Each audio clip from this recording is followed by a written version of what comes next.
BPSC, TRE-4 या SSC, अगर आप इन एग्जाम्स की तैयारी कर रहे हैं तो ये खास आपके लिए है। आज हम लोकसभा और राज्यसभा के बीच के फर्क को एक ऐसी कमाल की ट्रिक से समझेंगे जिसे आप चाहकर भी नहीं भूल पाएंगे। एग्जाम्स में लोकसभा और राज्यसभा के बीच हमेशा कंफ्यूजन होता है ना? कभी नाम, कभी काम, सब गड़बड़ हो जाता है। पर अब और नहीं। आज इस मुश्किल का एक ऐसा पक्का और आसान सा हल मिलने वाला है जो हमेशा याद रहेगा। तो देखिए, हमारे भारतीय संसद के दो हिस्से हैं, दो सदन। अब इनके बीच का जो फर्क है उसे एकदम सिंपल तरीके से समझते हैं ताकि सारे डाउट्स हमेशा के लिए क्लियर हो जाएं। ठीक है, तो चलिए शुरू करते हैं लोकसभा से। इसे कहते हैं द पावर हाउस। अब इसे पावर हाउस क्यों कहते हैं? आखिर इसे हाउस ऑफ द पीपल यानी लोगों का सदन क्यों माना जाता है? आइए इसी को समझते हैं। देखिए, सबसे पहली बात तो ये है कि इसके सदस्यों को देश की जनता सीधे वोट देकर चुनती है। और मजे की बात यह है कि देश की सरकार भी इसी सदन से बनती है।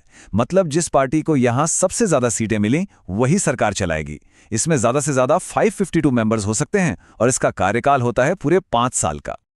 और अब आती है सबसे जरूरी बात, वो वजह जिसकी वजह से इसे पावर हाउस कहते हैं। वो है मनी बिल की शक्ति। याद रखिएगा, कोई भी मनी बिल यानी धन विधेयक सिर्फ और सिर्फ, आई रिपीट, सिर्फ लोकसभा में ही लाया जा सकता है। ये है इसकी असली पावर। अच्छा, लोकसभा तो हो गया पावर का खेल। अब आते हैं दूसरे सदन पर, राज्यसभा। इसे कहा जाता है द स्टेबिलिटी हाउस या राज्यों की परिषद। इसके नाम से ही पता चल रहा है कि इसका काम स्थिरता यानी स्टेबिलिटी लाना है। तो ये सदन भारत के अलग अलग राज्यों को रिप्रेजेंट करता है। इसके मेंबर्स को जनता सीधे नहीं चुनती, बल्कि राज्यों के जो एमएलएज होते हैं वो चुनते हैं। इसमें ज्यादा से ज्यादा 250 मेंबर्स होते हैं। और सबसे खास बात यह है कि ये एक परमानेंट हाउस है। मतलब ये कभी भंग नहीं होता, कभी डिसॉल्व नहीं होता। अब सवाल यह है कि ये हमेशा चलता कैसे रहता है? वेल, इसका सिस्टम बड़ा मजेदार है। हर 2 साल में इसके 1/3 सदस्य रिटायर हो जाते हैं और उनकी जगह नए सदस्य आ जाते हैं। ये साइकिल चलता रहता है, जिससे ये सदन भी हमेशा चलता रहता है। कमाल है ना? ओके, तो इतनी सारी बातें तो हो गईं, पर एग्जाम के प्रेशर में ये सब याद कैसे रहेगा? पावर किसका, स्टेबिलिटी किसकी? कंफ्यूजिंग है, राइट? चलिए अब आते हैं उस जादुई ट्रिक पर जिसका हम सब इंतजार कर रहे हैं। तो ये रही वो जबरदस्त ट्रिक। बस 2 छोटे शब्द याद रखने हैं, लोप और रास। बहुत आसान है।